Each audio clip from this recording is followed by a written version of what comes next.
Grand Rising, all the beautiful things. How are you guys doing? My name is Maxine Samone. I'm here to share a touch of Venus with you. I forgot to add the content disclosures. So we're going to do that before me. I hope that everybody's doing well. It's Sunday here, but whenever you are seeing this message may have something for you. We got some myrrh going. This smells so good. We got our mushroom coffee going. This tastes so good. My lovely mother made a protein, like a chocolate protein muffin that I just had. I just scarfed down. And I just want to enjoy my morning with you because I woke up with a few downloads. I don't know if they're related, but I saw this video that got me thinking. And we love when the brain starts doing things, you know, especially early in the morning. But let's get the throat chakra going. This morning, I saw a video, or was it last night? But it stuck with me this morning. I saw a video. Oh, my crystal got stuck. Of this lady and her husband, I think, putting a pumpkin in a water hole. I know, random. And it was swirling and swirling and swirling and swirling and swirling. And then they wanted to see if it would come out on the other end, and it did. And it just made me think of the emotional spirals. It's like the same patterning, you know. It's the same patterning, like how time works in a spiral. It's not linear, and the water represents the emotions, and how we can kind of, like, people say that we can time travel, quote unquote, however you'd like to put it, by like feeling the emotions of our past can put us in a place of the past. If we can visualize and feel what we would like to feel in the future, it can bring us closer to our future.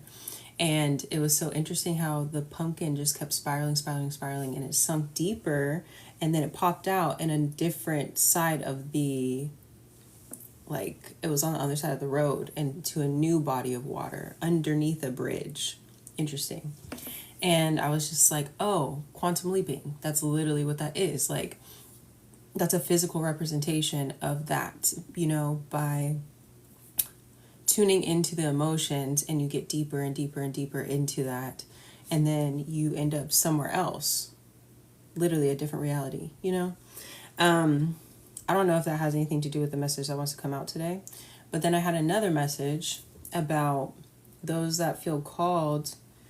Maybe this is something that you've already experienced and that you've gone through. And if you have gone through quantum leaping, or if you've experienced that before, you know that, well, first of all, our reality is shifting, you know, collectively. It's shifting. It's shifted, actually. You know, like it's done. There's no going backwards. Okay, it's done. We are currently experiencing a different set of, like a different frequency right now. And those that are not attuned to that frequency are going to feel very uncomfortable by the things that are coming up, the things that are going to be lost, that are being broken down, because they're going to be, I feel like flailing, very much fish out of water vibes, you know, because they don't know what to do or how to adjust or all these things. So the people that are kind of tasked with ushering in this new reality are those that have experienced a quantum leap, or several, or that know how to go through like the void space of the transition, you know, because there is, when you think about that pumpkin, there is that transition from that water hole and spiraling. And then there was a period of time where they're like, where did it go? You know what I'm saying? And then they're looking around for it. And then they see it pop out on the other side, but it had to go through underneath, in the water like that. And it disappeared for a while, what I would call that the void space, And if you don't know how to operate or how to keep your cool in the void space, like that can be very fucking scary. It can actually send you back, or you could hurt yourself in the void space, not in like a scary, threatening way. Scary, threatening way. It's more just like you could halt your progress or slow down your progress if you can't learn to trust the process and release and use that time to visualize what you would like for the future, and take those appropriate steps despite the reality that you might be experiencing in the current moment. It's very multidimensional. So that was kind of coming through, but I do feel like there's also like another layer to the message that I saw this other lady, and it's interesting because, again, me being a spiritualist, to me that definition is not very defined, if that makes sense. That means that I enjoy taking information from all different spaces. I like to learn about other people's belief systems. I like to learn, I feel like there's truth in it all. I don't believe in a one answer being fit for everything, because I saw this beautiful thing that just brought me back to the truth, the awareness that, when we're dealing with energy, the Divine Mother, like that feminine spiritual essence, she lives in everything. She even creates and wants to experience the contrast that we experience. You know what I'm saying? She creates that so that we can experience it because we're consciousness experiencing itself. So it's like this beautiful creator. I'm so bad about remembering creators' names, but she talks about like Gnostic spiritual teachings, Gnostic Christianity, and things like that. This particular creator was bringing that to my attention, about how, just how we've experienced spiritual awakenings. And it's almost like, in different mythology storytelling, they just say like God's finger can do this to you, or like the sprinkle of the dirt under his nail, or whatever. It's such a small task for the creator to wake you up, and that's all it takes. So for people to be so unawoken and to be so lost and to experience all this contrast in the world, there's a reason for it. You know what I'm saying? Like we have to understand that, or we have to come to that state of acceptance. But I saw, so I can take truth. I feel like I can sift through the illusions, and I'm grateful to have this kind of sight and belief system in my life, at least, that we can find truth in everything, right? And so there was this lady that I saw today. She was clearly very Christian, but she was saying that there is a calling, there's a shift in the assignment, which I've been actually feeling like, for probably, I actually changed my whole structure of my business just recently to include pay what you can, pay what you want workshops, because I'd like to share my knowledge, but I don't want to have like this barrier between people being able to afford it and not afford it when they actually need the information. You know what I'm saying? And at the end of the day, I feel like I'm being of service, and this is like how I give back. And all I have to do is make it once. All I have to do is share my advice. All I have to do is share my insight. And those that can access it, there's no reason that you can't access it now. But, it provides this, to me, I feel like it's leaning more towards a futuristic, community-based business model where the people that come across the information can have access to it. I still am going to be supported. And I also feel like it also invites spirit in to my business to send the people that need it, that normally probably wouldn't even look in the direction of buying a program or anything because of money barriers to me. because I don't have that barrier, and we can support each other in that way. And maybe you get shared more that way. I don't know. But I don't know. That part is not in my hands anymore. I just know that I'm supposed to be creating it, and I put like a pay what you can, pay what you want structure around it, you know, so that more people can have access to that information if they can't afford personal readings and like one-on-one time, you know. So back to the Christian creator, she was saying that God is shifting the assignment to those that have been doing the work already. She was like, expect your customer base to change, expect people to be coming to you almost as if disciples, for like disciples, you know, like trying to learn from you. And she was like, these type of people are going to be people that you aren't used to working with, aka people that are like lost sheep or something like that, which it's very in alignment with the messages that I've been getting. But that clicked something for me, because she was mentioning like these people may not be able to afford, these people may be people that you might have tried to stay away from in your walking life, you know, like she mentioned like ex-convicts and things like that, like, you know, fucking extremes. But, you know, she was basically saying like, be ready for a shift in your assignment. And I felt that several months ago. And it actually connected to another message that I also posted. You can see these on YouTube, where I was saying your heart has to be open because your abundance is connected to your network, and your network is going to be changing. And I was like, oh, it could be, we were talking about opening the heart, forgiveness, because you may actually come across people that your values did not align at a certain time. And so you have to be able to look past the ego and the perception of this human and what they may have done in their past, and look at their intention and use your discernment to see if your values, or if they're trying to learn your value system, how your lifestyle is, because they want to improve theirs. You know, the shift in this timeline is going to require, it's going to require people to change the way that they live, the way that they operate, their value system, to align with that of balance, and incorporating the Divine Mother, not incorporating, elevating the Divine Mother, the Divine feminine, and not in this way of imbalance. It's about balance, you know, elevating it to bring it back into balance, and everybody having the rightful place, you know what I'm saying? And working together in community and all of these things. So your lifestyle, I feel like, needs to be put on display. If you are any kind of like content creator, or I don't know, you feel called to share information, or if you have spiritual gifts, I do feel like that assignment is shifting. I do feel like I've been getting that message and talking about this for a minute, but she put it very clearly and concisely in a video in less than 90 seconds. I have a hard time doing that. But like, yes, I feel like the structure of your business and the people that you may be working with may be different than what you were expecting. I think that when we're expecting, like, even in the messages that I was saying earlier about, you know, new people coming in your life, you have to be open to forgiveness, open to these things, not just for people in your past so that you can move forward, but it's going to allow your heart space to be open to connect with new people.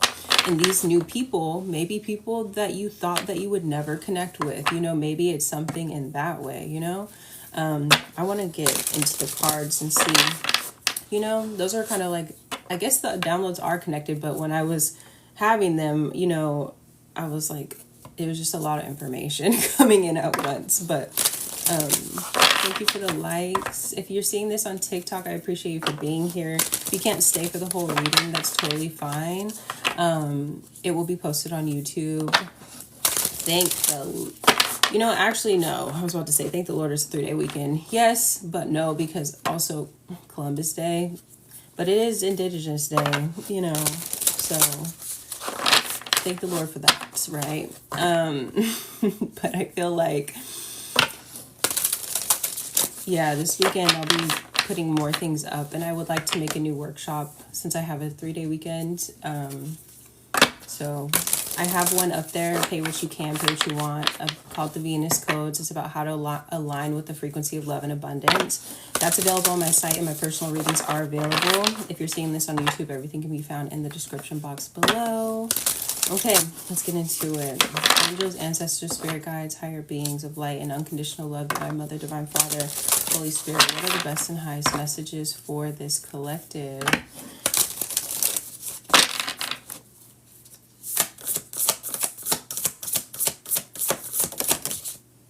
Safe to be seen. Archangel Gabriel. Oh, I love that. Gabriel is an angel of the messengers. He's a messenger, but he is an angel of the messengers. And then we have Goddess Isis. Ooh, my ear just started ringing. My ear just started ringing. Still ringing. Goddess Isis. So we have 1151. If that's a number that stands out to you, or 11. We have Crystal Angel 444, and then 888, Crystal Goddess 888. But we have Isis and we have Gabriel. So messenger of the feminine specifically. Ooh, and then on the bottom right, when I removed Isis, we have Archangel Melchizedek. So if you haven't done any research on Melchizedek, I would encourage you to do so. That talks about lineage. I'm pretty sure it talks about like the divine lineage. So you may be tapping into some like ancestral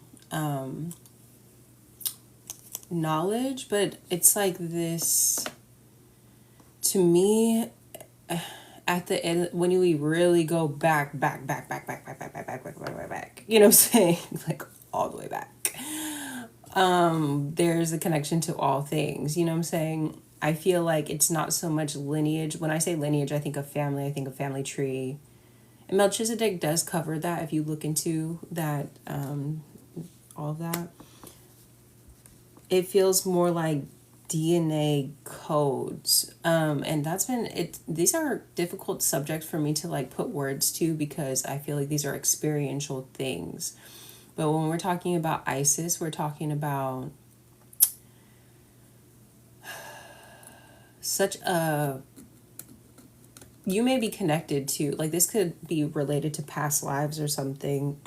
Or again, we have this multidimensionality. But even as I'm looking at these cards, it's almost as if there's something, a pattern that's similar right here, and a pattern like this patterning right here looks very similar to this like kind of loop-de-loop thing right here that's giving me DNA helix, you know what I'm saying? But it also kind of looks like Phoenix Rising type of vibes. I don't know, this kind of like in and out kind of thing going on right here. It looks similar to this in and out thing going on right here. And I feel like I also see multiple wings. I see like there's like a set of wings right here, a set of wings right here, a set of wings right here. Then we have these big wings right here. You know, Isis is known for her there's a story of her transforming from her human form into her like angel form, to where she literally has wings, like in the physical reality. And so you may be someone that is really connected to I don't know, it's like you got friends in high places, okay? But it feels like you have this DNA kind of ancestral, but it's deeper than ancestral. It's like lifetimes of information encoded in your DNA that needed to be unlocked. That's the best way that I can put it. And it feels like you have done this process, and you're kind of tapping into a different type of DNA structure. They call this a crystalline DNA structure.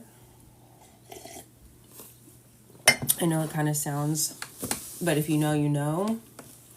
And this feels like Archangel Gabriel is very much, like I said, an angel of the messengers. He protects the messengers. So you may be called to speak, share, teach, like I said, specifically teach. That just came through.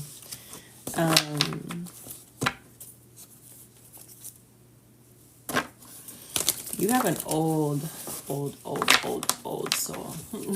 Like a very old soul. I'm getting like, I don't know. This feels like you are someone that, or this collective.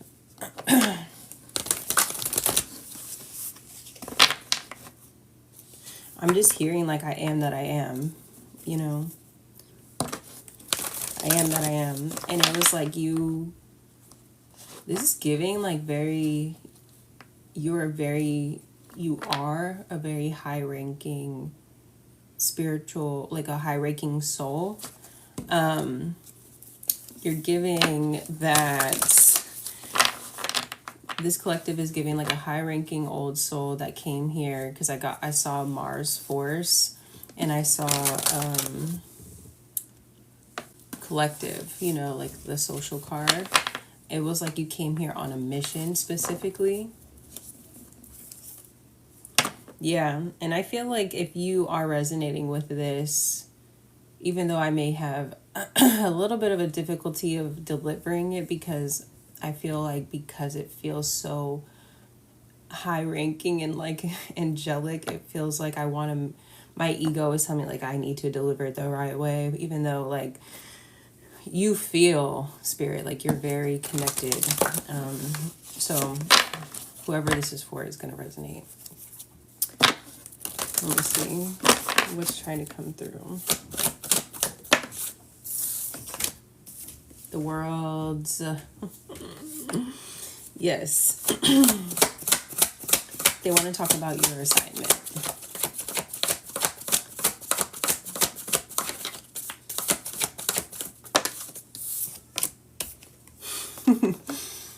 You are here to help with balancing the scales of the divine feminine. This collective is here. You came during this transition period to help with balancing the scales of between the masculine and the feminine energies. We have Cancer coming out again too, like the Divine Mother. So we have soul. Like I said, you have a very old soul, but this is so beautiful. You have some like spiritual knowledge that I feel like is becoming available to you. The more that you use your voice, the more that you sit with the divine feminine. I feel like called to get one of my divine feminine cards too. And then we have Ishtar popping out. Ishtar is connected to Venus. My company's name is A Touch of Venus. Beautiful. I feel like you may be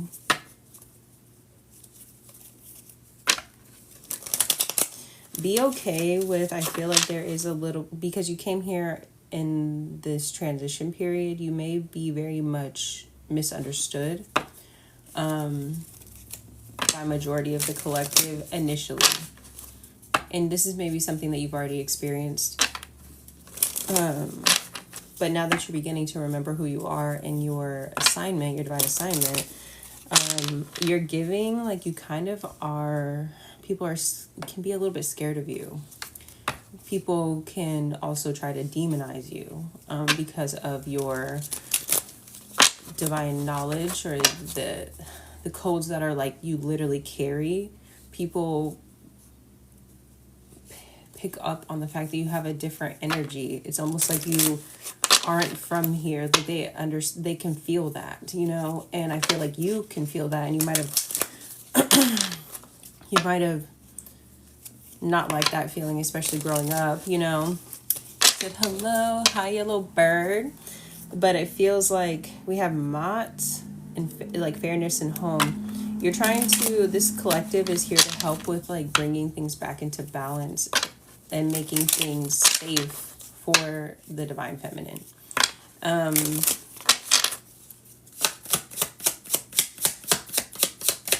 So even if you're a masculine, like, yes, we have Sarasvati and we have Ma'at. And again, all these blue colors, the blue, using your voice, especially if you're a divine masculine, you are being prompted with, if you see something, say something. Your voice is more powerful than you think it is.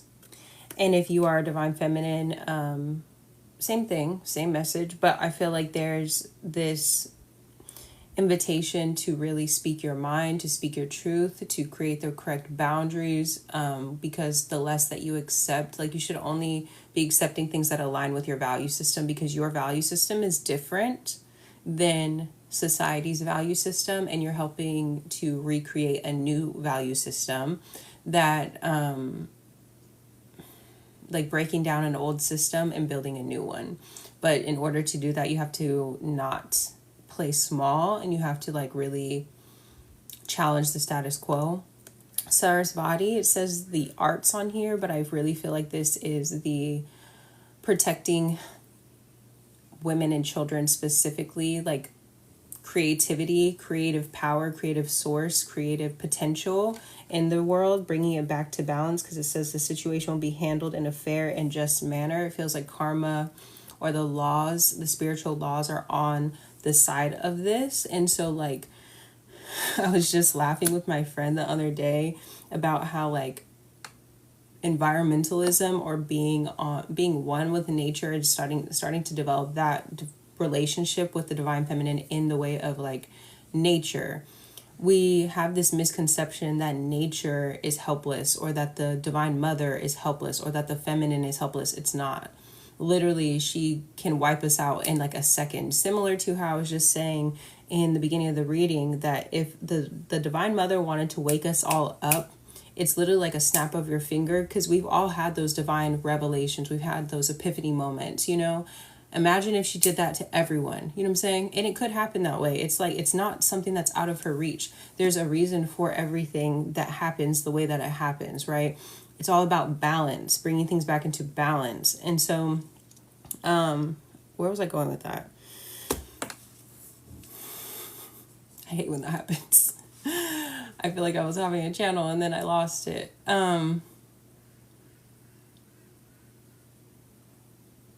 Connecting with the earth, the mother. Get with the winning team or get lost, you know, basically, because that is what's happening. Like the collective is shifting, and if you don't understand what direction it's shifting in, if you can't catch the subtleties, if you're not understanding the shift in energy, which I don't think that this collective is having an issue with, but basically the vibe of the energy shift is like, get with the winning team, ho. You know what I'm saying? Which is basically balance. It's not, you know, like this extreme pendulum swinging from one state of power to another. We're from a patriarchy to a full matriarchy. It's like we've experienced both. You know what I'm saying? We've already had tribal matriarchal systems. And I'm not saying that those didn't work, but I think that at that time, that is what we needed. And for some reason, we decided that we wanted to experience patriarchy. And so at a certain time, this is what we needed to experience. Again, consciousness is just collective consciousness is consciousness experiencing itself. So we wanted to have that experience. We wanted to experience this contrast. And now we're coming back into balance. Okay. And so this particular collective is here like on assignment to help bring this back into balance. So we have Kali. Endings and beginnings. The old must be released so that the new can enter. And this is literally like Vesta is home. Says you and your household situation is improving either through a move or healthy change in the occupants. I don't feel like this is specifically to your home, although you may experience a shift in the home space, and that's more like a checkpoint in your physical reality, that you've done some internal shifting work in your mental, emotional, and spiritual, you know, things. But I feel like this is talking about grand scale collective consciousness, home. Literally get with the winning team, ho. That's what Kali is saying. You know what I'm saying? Like that's what she's saying. Like Kali does not have any tolerance pretty much for destruction in the way, in the name of the ego, in the name of like destruction for no reason, because she is a destructive goddess, but she destroys that in the way of spiritual evolution and ascension, you know, of again collective co-creation, like specifically dealing, like protecting the women and the children, because that is the future. That is how the creative consciousness or creative energy continues, you know what I'm saying? And so like when man, and not just masculine, I'm saying man, humankind, gets in the way, she also has all these facets of her that are very destructive, and it is in the name of continuing the evolutionary process. Anything getting in the way of that is considered to be like cancerous, you know? So there's that. So let's go back to your assignment. Like, we have the mentor popping out. You are, I said, I feel like you're being put on assignment. You're being kind of pushed into a leadership position to help with guiding, doulaing a new reality, new collective consciousness. Doulaing. Duolingo. Teaching a new language, this bitch. Creating a new lingo. Creating a new frequency. You know, okay, we're elevating the frequency. Let's see.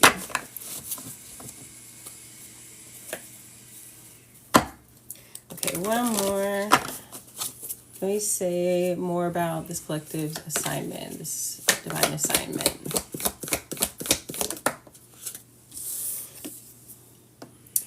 The nectar. I had some messages coming through about the nectar. We have the shapeshifter on the bottom of the deck. The nectar card talks about turning venom into nectar. Krishna.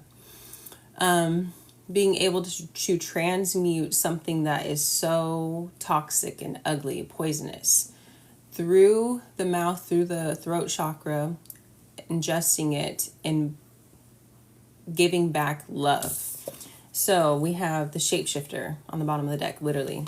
So it's like taking, and Kali does this as well. She's a consumer. She consumes that is the darkness and transmutes it into light. And so you are someone that has this particular gift. Again, your throat chakra is really, really important. It's a manifestation portal for this new world.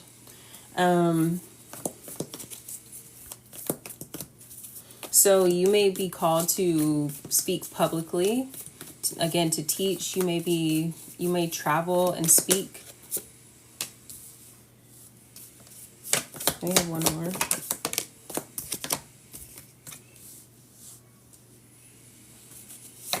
One more.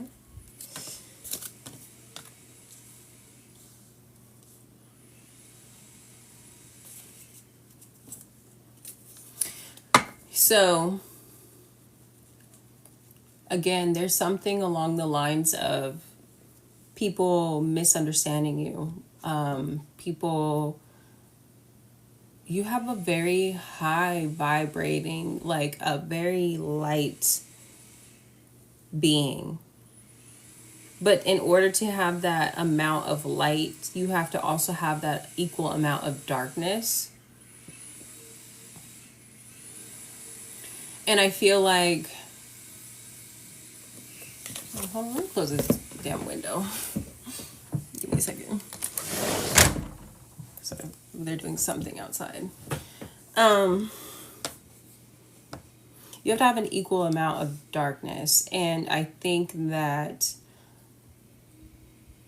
a part of your assignment was to kind of go into the depths of yourself, to experience all of this darkness and to see how it's perpetuated in the world as well. And you have the ability to transmute this darkness by accepting it within yourself and being able to recognize it in others and do that transmuting work. You really carry, I feel like, the energy of Kali Ma. Obviously, there's a heaviness to that. And there's also a lot of like misunderstanding when it comes to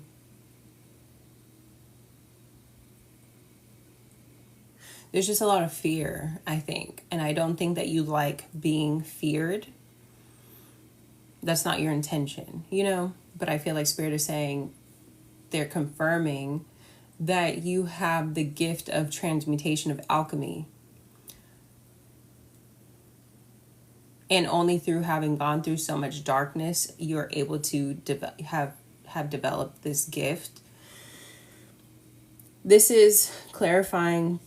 Again, we have Lilith here, Black Moon Lilith here, as a part of your assignment. And then we have Thanatos, which is kind of something being stuck, the shadow being stuck. And then we have the bridge. And so it's like the world has been kind of stuck in this dark space because we have demonized the divine feminine. That's what Lilith talks about, is how she's wanted equality. She's wanted, she uses her voice.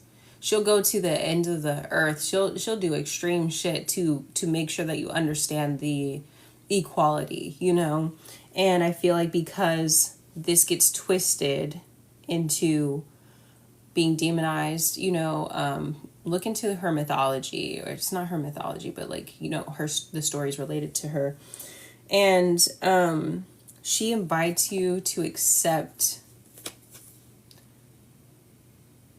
to not care, to release the shame, you know what I'm saying, around how they try to keep you quiet. There's an invitation to like, there's a lot of like releasing shame.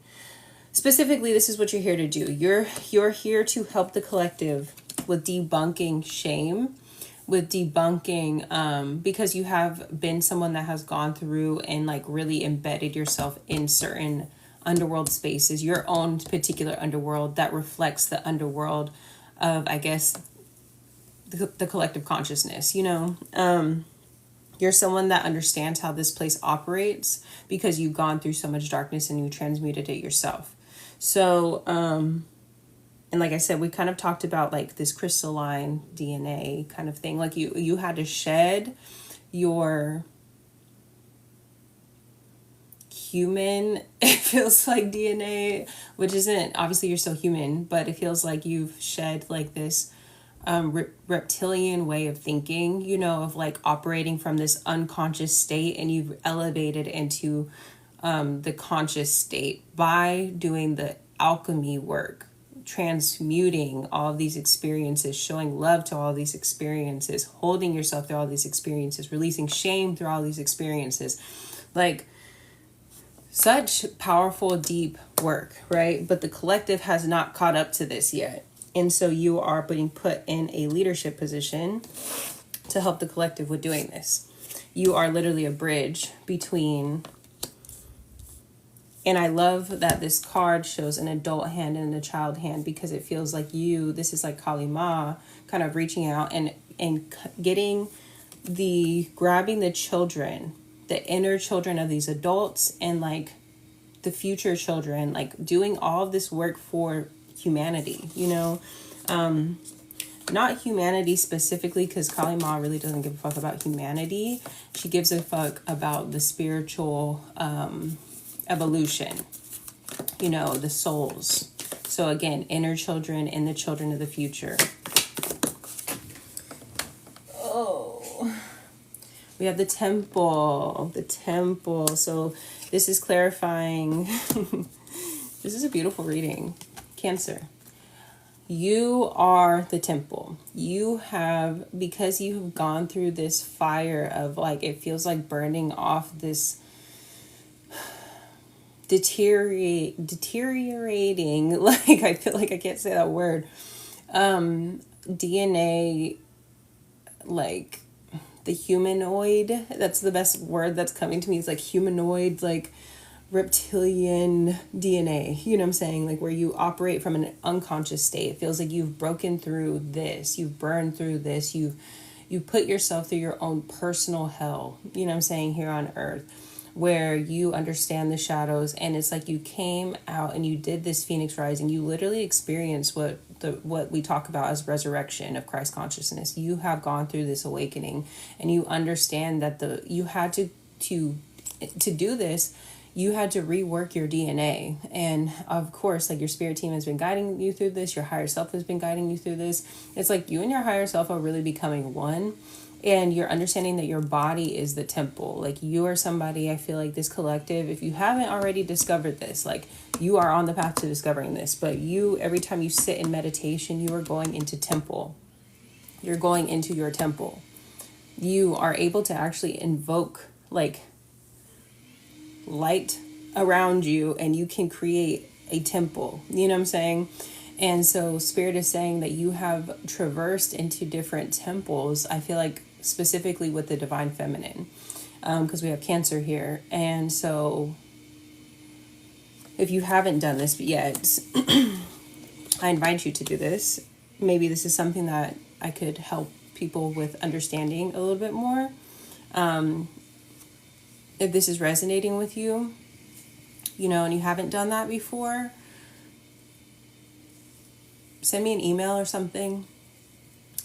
Hit me up on my website, whatever, if you feel called to. But I would love to discuss this with you, or do a personal reading with you and talk about what goddesses may be calling to you, because there is a way to, even if you need a little bit more tangible proof, or something to kind of confirm maybe the spiritual hits that you've been getting, there's a way to look in your chart to see where and what divine feminine placements, like asteroids, and where they land in your chart, what areas of life these goddesses may show up.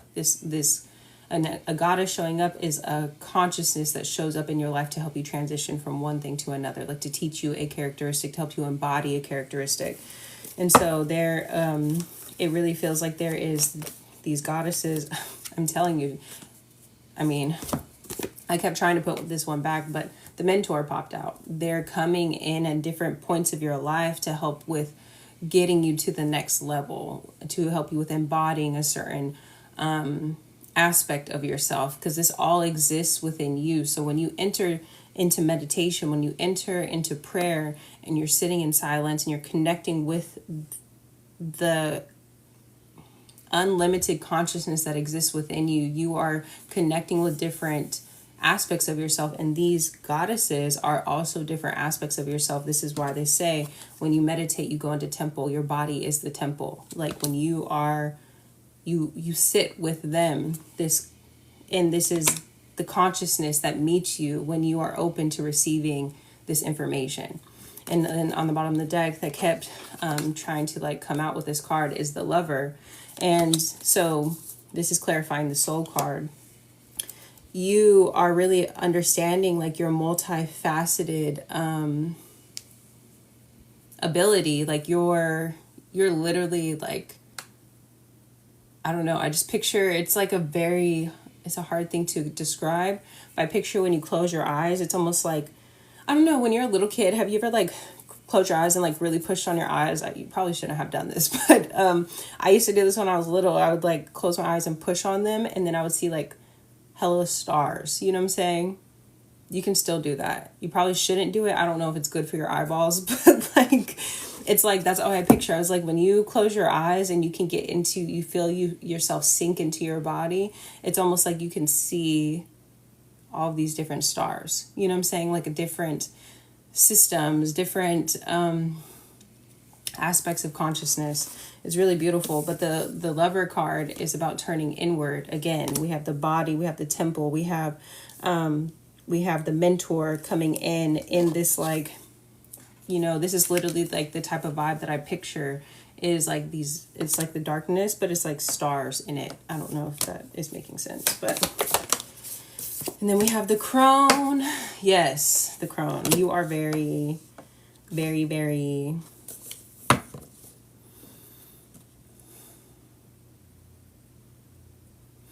it's giving me, I don't know. You have a very strong energy, a very potent. It's loving, but it's potent as fuck. I don't know how else to explain it. It's the storm. It's you have I think in the past you have allowed people to shame you, and you've realized that this is a tactic of not just these people, but that is just a tactic that they've learned from this system of living, this social system, that shame is a tactic to keep people small. And so since you've kind of discovered that, and you realize a lot of people are just like kind of operating out of unconscious states, that they naturally shame people, they don't even realize that they're doing it. It kind of doesn't affect you anymore. You're not really falling for those games anymore, you know. And it's like your level of potency has like kicked it up a notch, you know what I'm saying? Because now you know who you are, and you're very sure of yourself, it feels like. And I feel like Spirit is encouraging you to maintain this and to really step into sharing your story. Not just your story, it really feels like teaching specifically. I kind of want to get more into that, I guess, what they're calling you to teach. Or let's get an angel card too, because I feel like the angels, I feel like they're also, you feel like high ranking. This collective consciousness is very high ranking, and I'm already 40 minutes into this reading. But I'm trying to get better. I just feel like when I get into like a good flow, I lose track of time a little bit. We have, I can't make it up, Angel of Cancer, the mother again. The face we show on the outside and who we are on the inside is always different. That shell we build over our hearts exists to grid us against the barbs of the world. As we grow, the shell hardens, but the need to let others pass it becomes equally valuable. The essence of this sign is not only to shield what holds harm at bay, but is also the warmth that brings life and healing into our lives. Archangel Muriel is the protector of our deepest truths and the caregiver of our innermost selves. That's such a pretty card. So, Angel of Cancer. Also, it's so interesting. I just lit the myrrh incense, which I haven't lit a myrrh incense in a while. And actually, that is connected to Archangel Muriel. Scents, perfumes, and things do connect to Archangel Muriel. This is a collective, yes. But we are talking about pretty much this collective. It feels like the divine assignment, you know, is kind of shifting, or it is becoming more clear for this collective. Yes, a Cancer rising. I love that. There's like Cancer here, Cancer here. We have the Divine Mother showing up several times. We had Isis. We have Kali Ma, Ma'at, and Savarsi.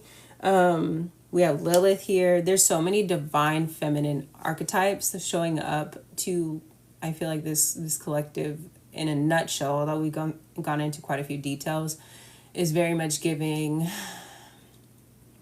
potent divine feminine warrior vibes. You know what I'm saying? Like, you're coming in and basically helping. It feels like birth and death doula at the same time, of like helping usher in a new collective consciousness that balances the divine feminine in with like tearing down the patriarchy and balancing the scales of the divine feminine and the masculine, which is really beautiful. But yes, the Cancer, people don't understand. I feel like I don't have any Cancer placements myself, but I have been graced, I guess you would say, with the company of several Cancers in my life. Like a lot of Cancers, like a lot of them. I dated mostly Cancers. Cancer men are very different than Cancer women. Just side note of that, you know, but I've also had a Cancer friend for several years, and there's an intensity to them, like for sure. There's an intensity, there is a loyalty, there is a love that is so deep, it's damn near crazy. But we usually get along until we don't get along. I'm Pisces placement, so you know. I've tried every flavor of Cancer men. They're drawn to me. Yes, Leo, Cancer. Oh yeah, I've dated a Cancer Leo. He was crazy. He was literally crazy, I feel like. But that's neither here nor there.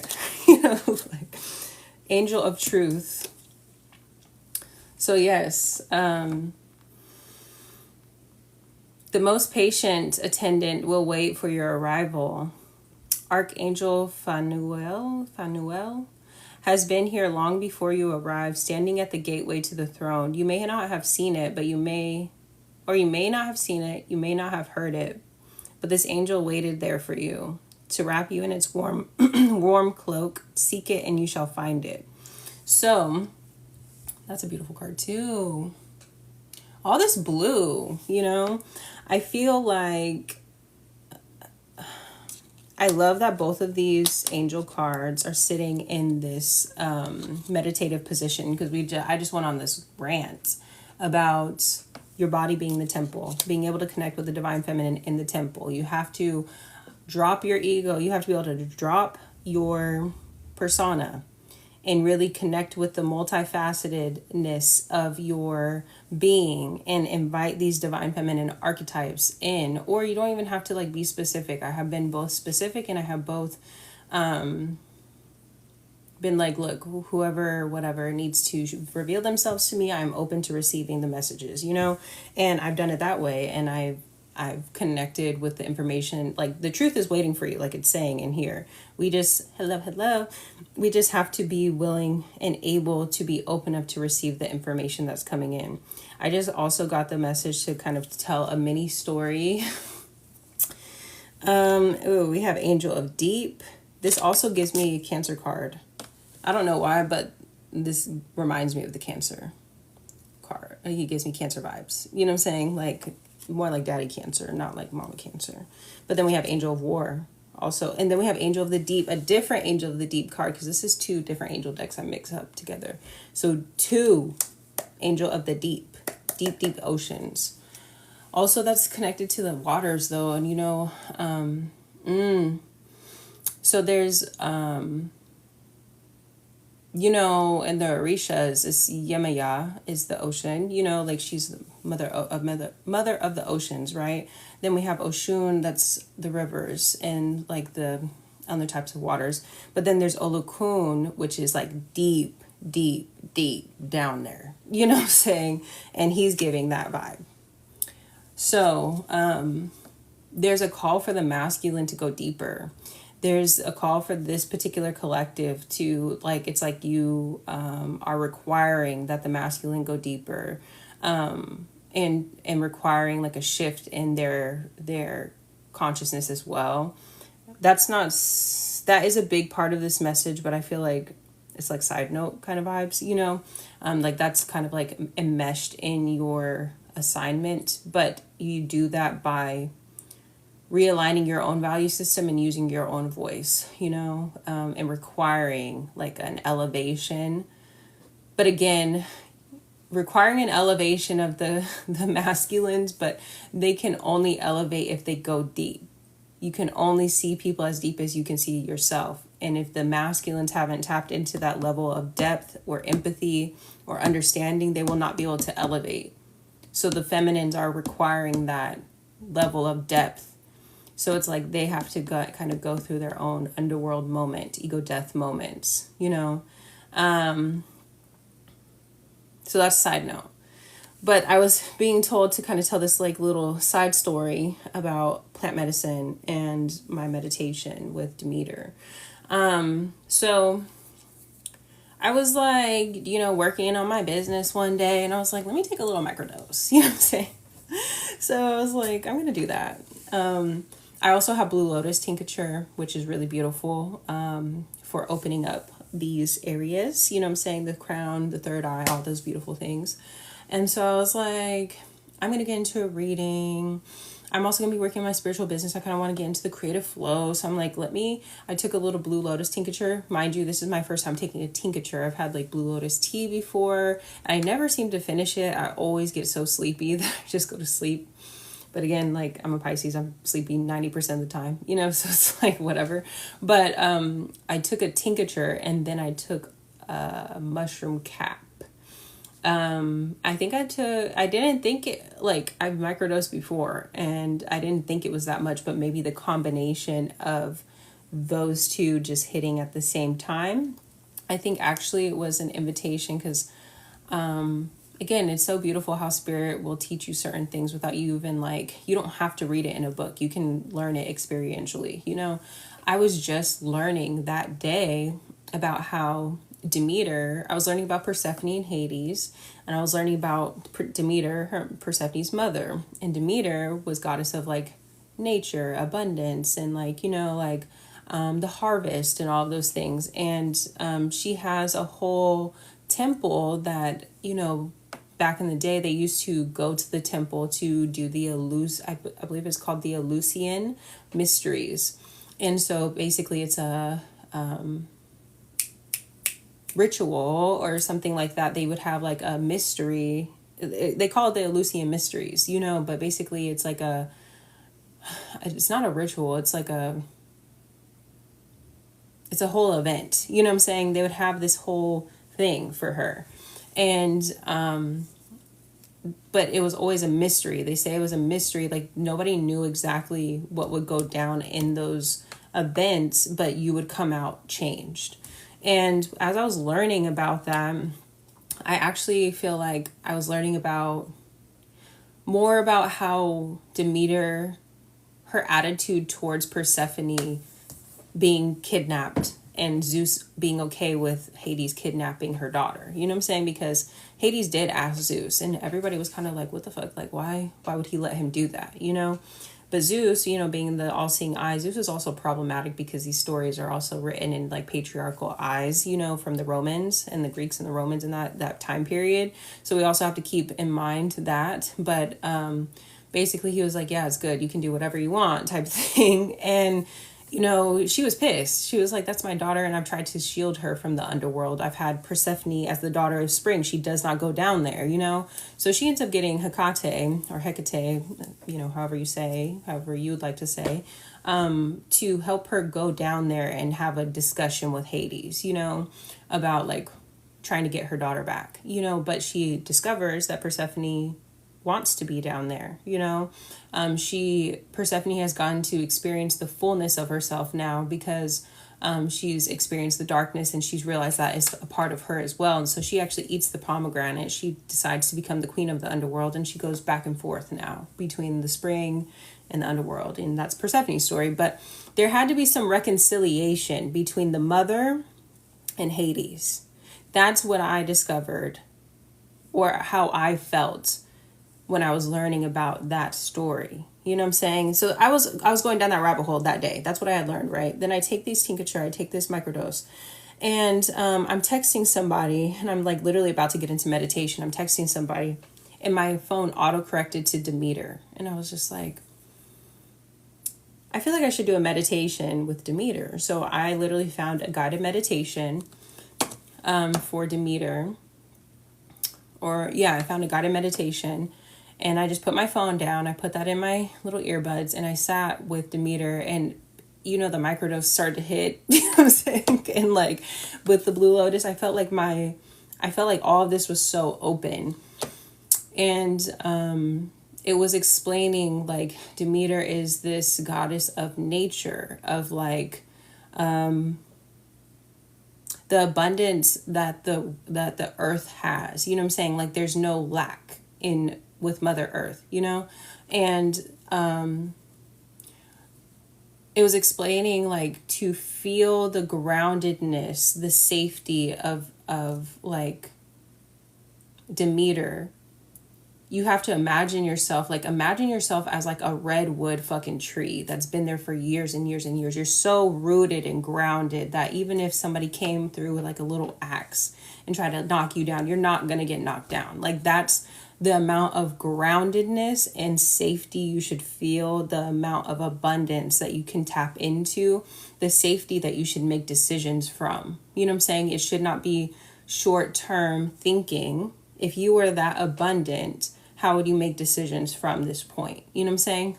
Put yourself into this position before you make decisions for your business. That's what I was getting, because that day when I was deciding to work on my business, actually that day, I was going to have a call with a friend that I was, we were going to be planning, try to do quarterly planning for the year, and I was feeling really, really anxious about it because I couldn't picture a year from now. You know what I'm saying?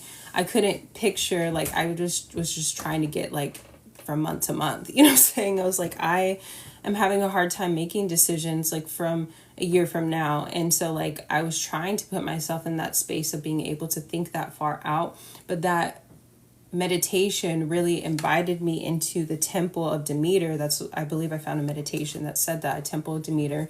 And I was able to turn inward and connect with that energy within myself. And I literally felt like I've never felt so safe and grounded, you know? And I feel like for the next couple of months, I was able to actually identify what that felt like in my body to feel that. And I was able to make decisions that were better suited and less focused on the now moment. And it was more focused on like where I wanted to go in the future, you know? And so that's kind of the power of being able to connect with these archetypes and connect with yourself. Because really it's an aspect of yourself that needs to be uncovered, that needs to come forward. And there's this mentorship or teaching that these energies can like bring to you. So yes, little side note, well, side story, but that was really powerful for me. And Demeter is, I also learned a story about Demeter, literally as the emanation of knowledge. And look at this beautiful card. The knowledge is coming from the heart space. This is literally how the divine feminine works. You have to feel through things, you know? And it says Palace of Mirrors, because everything exists within you. Literally, as they say, like all of the answers are within you, you know? So like you can connect to any aspect of yourself. Literally, these archetypes, these deities, these goddesses, these from different cultures, you know, they are here to teach us aspects of ourselves. This is how you start to get into what this is called the tree of life, you know what I'm saying? And these circles here are called emanations, and these emanations are aspects or characteristics of self, and the lines between them are like bridges. You know, you have to climb up this tree through your understanding, and once you get to the top of the tree is the crown. This is the creative source. You start at the bottom here. This is called Malkuth. This is the earthly realm. This is where the suffering is. This is where we get into our depth of knowing of self, the underworld, basically. This is where, when you see the tree of life in like a picture format, you see the roots of the tree, you see the trunk, and then you see the leaves, you know? So essentially we are the trunk. These are like, we have to ground into Malkuth, into the earth, and like go through our shadow work and our understanding of the inner work of ourselves. And then we're able to climb up this tree trunk and experience the emanations or the characteristics of source until we start to become one with source. So this is the magic of deity work. This is like the magic of working with higher level angels. This is also the magic of working with the lower level energies, because everything is reflected. So even when you go into like esoteric knowledge, they say that there are 72 different, angelic energies. And there's also 72 different darker energy, lower frequency energies that match those. We are literally, our job is to bring it together. We are that bridge. You know what I'm saying? So, okay, my little rant. Palace of Mirrors. All things in all forms under all light are given shape. Under this axiom, potentiality falls away. A song much begin. They must have wanted to say must.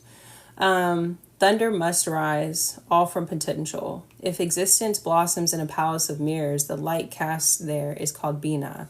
And this is Bina, the emanation of knowledge. Bina is, again, like a sphere.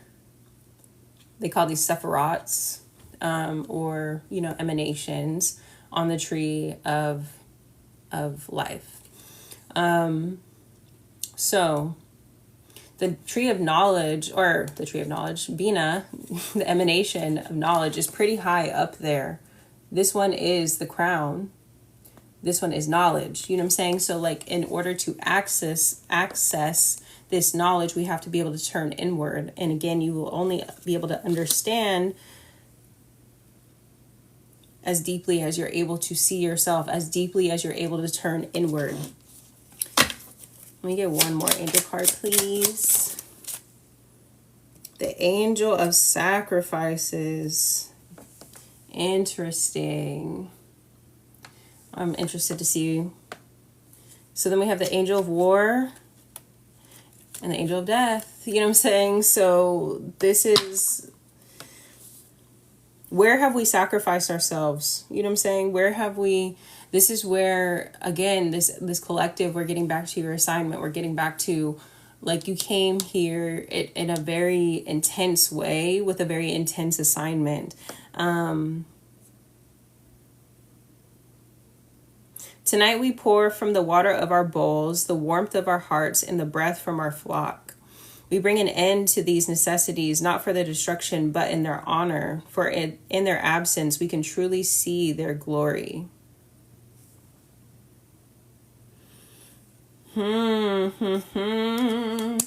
It's like the desire for the contrast. Again, we've gone through this pendulum swinging, and to kind of bring it back to what I was saying in the beginning of the reading, like to understand the power of the power of the divine feminine. What some would call Shiva Shakti, you know, it's like the masculine, the feminine.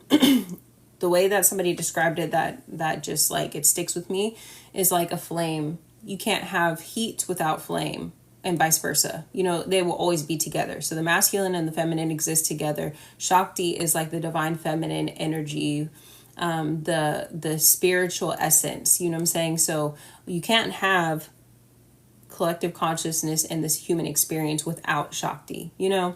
But there's been a burial, it feels like, of this divine feminine essence and wisdom, and so this is rising.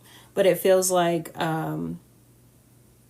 understanding that this essence exists in everything, even in the darker energies, and it's because we desired to experience this so that we could bring things back into balance. It was like I feel like, kind of not trying to go on a whole nother tangent, but like to understand that if the divine wanted everybody to be awoken like this, it would happen just like that. You know, we've all had, again, these epiphany moments where it changes our trajectory, it changes our life, you know, to be able to connect to that source energy, even just like a little sprinkle of it changes our life, you know? So if we wanted, if the collective consciousness was aligned with everyone awakening, then it would be, right? So it's not quite at that point, and there's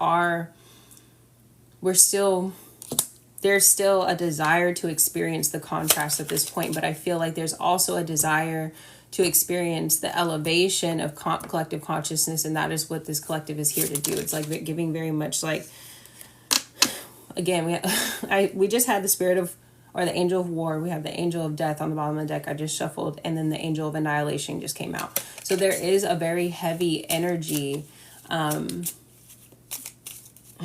just happening right now, and we're here to, again, you have this nectar gift where it's like you're able to transmute dark energy. So we're in this dark space right now. We're in this void space where a lot is falling apart, and then there's potentiality, like it said in that card, to create something new. And we need people, souls like you here, to bring forth a new collective consciousness that isn't so fucking dark. You know what I'm saying? Angel of the written word. We have, like, you're rewriting angel of a new life. You're rewriting the story. You're helping to rewrite the story. Angel of the written word. What hath been wrought across the fiery hilltop, these sculptures of men whose names the angels forgot. Interesting. So this message is it's a lot. There's a lot in here.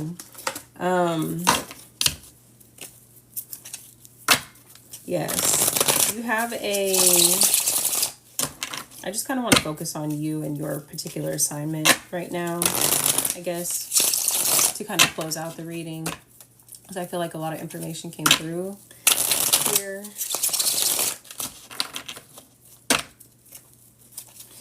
You have the Sword of Truth popping out.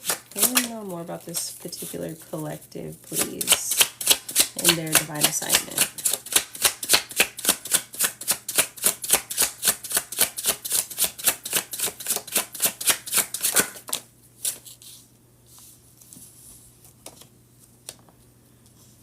Spirit really is really emphasizing that you need to use your voice. You need to use your voice. You need to use your voice. There's something that you're hesitating on or pausing on speaking up on, or like your experiences or something where, and Spirit is saying that you don't want to use your voice. They're pinpointing it back to shame. There may be something that is subconscious. There may be something about the people around you. It may be that, subconsciously that if you say said thing, it's going to shake a lot of shit up or something like that. If you start speaking your truth, you may be ostracized. There is something around shame that is keeping your voice from being, from allowing it to have the ripple effect that it needs to. I feel like also what's coming through is like divination, and it may not be a traditional sense. It could be that your voice is like a channel. Like I said, we had Archangel at the very top of the reading, Archangel Gabriel popping out. You may be a channel for the divine. They need you to put your ego aside and your human desires to the side to be accepted, and or especially if it comes to being accepted by certain people or being in a certain place, they need you to put that to the side, because you are, again, we are kind of like going back to the tree of life. We have like, you're the trunk, you are the bridge between these higher realms and like what we're experiencing in these lower realms, and you're here to help transmute. And so Spirit is trying to use you as a vessel, but I feel like our ego is kind of getting in the way. There's a change in perspective to allow certain information to flow through you. Yeah, you're afraid of judgment, but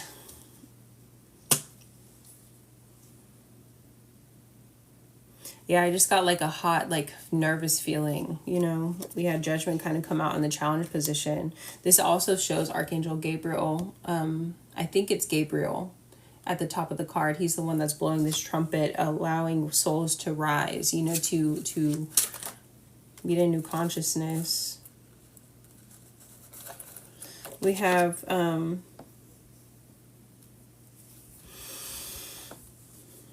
Knight of Pentacles and the Eight of Pentacles in reverse. It's because you're going to be misunderstood.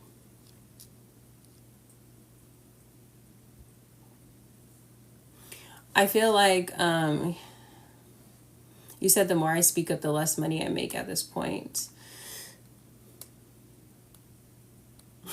That's literally kind of what it just said. But not in this way that I think is coming through, like how you perceive it. Because we have this white horse here with the change of perspective and using your voice. We have the white horse. We have speaking from a higher perspective. Again, like, higher energies coming through you. But it feels like the steps, the small steps that you're taking in the actual earthly realms with the pentacles here, it feels like it's actually, Spirit doesn't want you to confuse the assignment that you're being put on as destructive or disruptive to your personal life. You need to understand that you're going to be funded by Spirit, and if you keep looking to these and I know it's kind of confusing, because it's like, well, what the fuck? How am I supposed to make money? How am I supposed to, but Spirit is saying this is confirmation that you are taking steps in the right direction. But there is this dark horse. There's this misunderstanding of almost being like a shadow figure, or like destructive, or, polarizing, and people may try to, again, whether it's conscious or subconscious, they may also use shame tactics, which could affect your money. It could affect, like may try to silence you in a certain way, which makes you feel like there's not progress being made in your life. But I don't think that that's accurate. I think that there's a shift in where you are looking for your source energy from. I want to clarify that for you. It's a matter of falling into faith and fully letting go. Absolutely. Why is this Eight of Pentacles in reverse?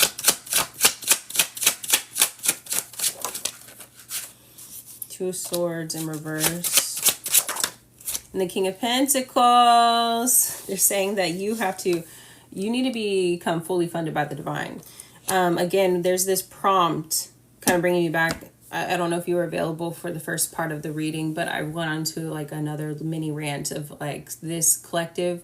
You may have been getting nudges, or you are going to be getting nudges, or this reading is clarification that you are going to be putting into a position of teaching, mentorship, something like that, where people are going to be coming to you for a certain level of advice and your perspective on things. They're saying don't turn away from the opportunity to create your own business, your own structure.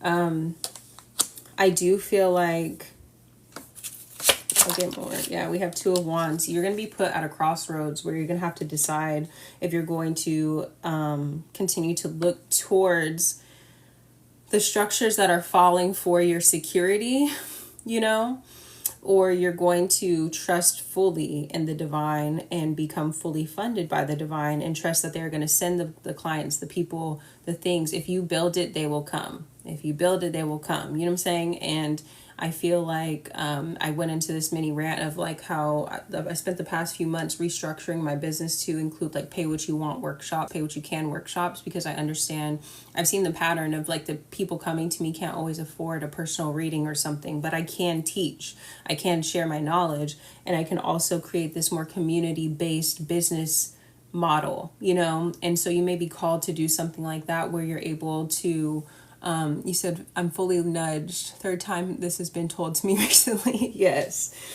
Fully pushed off the ledge into this direction, because what we're not realizing that I think that we're doing, because it's again our own fear kind of like popping up, is if like we're wanting more money, we're wanting to feel stable, secure in our life. You may not even be someone that wants like hella, like you don't want excess. You want what you want to be comfortable and to be safe in this world and all of those things. It feels like we are kind of still turning to the structures that we know that we're literally here to pull apart. We're turning towards them and we're like, but I'm not making the money that we want to. And it's like, well, yeah, because you're the one destroying this structure. Like with like your vibration is here to be destructive to this thing. And then we're also wanting to because this is how we've done things, so we still are here in this human experience. And we're like, although we're on this divine assignment, we still have to remember, we have to constantly remind ourselves of who we are and our vibration that we carry, and turn towards the future, like continuously turn towards the future in like full faith that there will be something better, more stable, more secure. We can create community and stability and safety for everyone involved. But we're kind of like the trailblazers in that. Yes. And also be able to help others to be more comfortable. Absolutely. Exactly. We're moving towards a more community-based collective, even when it comes to money. So we have the Death energy popping out again, and it's in the challenge position. And then we have the Two of Pentacles. And it's like coming to this acceptance that we can't go backwards. There is no juggling two realities. It's done. It's done. You know what I'm saying? It's done. And we're also the one ushering in the new reality. So if we understand this about ourselves, we have to fully commit. We really have to become like sure. And it may not happen overnight, but if you have this faith, if you understand your vibration, if you're working with these high level energies also, like these energies are working through you to build, to birth a new reality. Like, don't take it lightly, like you're very much protected. You're covered. You know what I'm saying? There was a angel card that I feel like I read somewhere that said something about a cloaking, you know, or a covering. Anything else?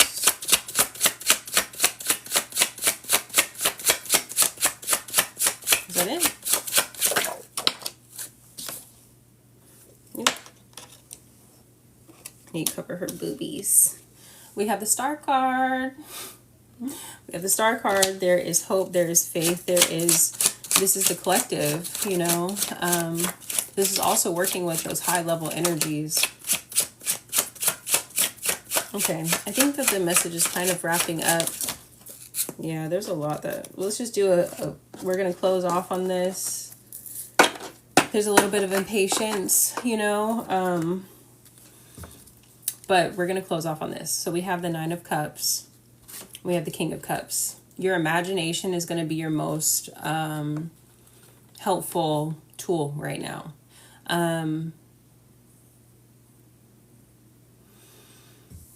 Just as you were able to do this deep inner work, you know, to understand yourself and to understand the world that we live in and the destructive qualities of it and all these things, you know, to understand that Malkuth underworld vibe, you know what I'm saying, that we have had to go through and doing this whole process of burning off that layer of like subconscious self-destructive behavior, you know, that we've, just as you had to go do that deep work to understand yourself. They're saying that, can you look deeply and find your desires for a new world as well? You know what I'm saying? Can we use our imagination in that way? Not just to look inward, to just always go in and try to heal ourselves and like it's always like this, like there's more work to do, and it's like, yes, there is, you know, but can we use our imagination in that way? Because it's not just imagination. We have the Seven of Cups in reverse, and we have the Four of Wands. It's a reality. Whatever we can think, whatever we can feel, we can create. And there is, like, we have this desire in us. This desire lives within us for a reason. It's not just a figment of our imagination. It's a desire, meaning that it wants to be birthed. You know, it wants to be brought to fruition. And so we have the Queen of Cups in reverse. And then we have the Magician. And then we have the Ace of Cups. I don't look at the Queen of Cups in reverse as a bad thing in this particular context. I look at it as you have such a beautiful, overflowing heart. You know what I'm saying? Like, it's, how can we take these desires that are so heart-led and manifest them into reality? Take this beautiful, overflowing, what feels like you've gone through is like overgiving to individuals, you know what I'm saying, going through darkness and being taken advantage of for your heart space, you know what I'm saying? And how can we apply this giving energy, this beautiful angelic light energy, this pure heart, you know what I'm saying? This is also why I feel like you've been gifted with this task of like birthing a new world, is because you've gone through so many tests. I've said this in multiple readings. You've gone through so many tests, trials, and tribulations, and you've still been able to maintain a pure heart, you know? Maybe you've had to do some healing to where you can forgive yourself for participating in certain things and forgive others. But because you can do that emotional alchemy, I just saw this bird like swoop by. Because you can do this alchemy, because you have this ability to do this in your heart space for yourself, like you can apply this to the collective. It's like this overgiving is being manifested into actually a gift, like being handed to the collective, you know? And so this is a really beautiful, heavy, but beautiful assignment, you know what I'm saying? Heavy, but beautiful assignment. And I just feel like I can't speak anymore. I feel like that was the message. This was over an hour long. So if you're just joining, you know, this we posted on YouTube. So you can see it there. I have like 80 videos up there now. And it's a 3-day weekend, so I'll be doing that. All my personal readings are available. Oh, you just made me, my words I just got hot because I feel like there are lots of things that want to be said that aren't being said. So it just made me go speechless. And I need to get off of here. I will talk to you guys later. Again, everything can be linked in the link in my bio.